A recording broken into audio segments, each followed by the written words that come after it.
Come on, get on the dress I bought you. We're going to a party. Oh hell no! I'm not putting on that tight piece of crap. You little piece of crap, put on the frickin' dress. Alright. Jesus! Ugh, did I really have to shave my eyebrows and wear this fake tan? Yes, now let's go. Mom, why the hell do we have to go to this party anyway?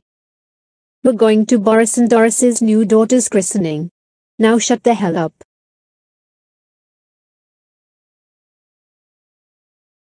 Mom, I'm freaking tired of you. Oh my god, Dora, get the hell off me. Why are you punching my face? I'll stop it. I can't see the road.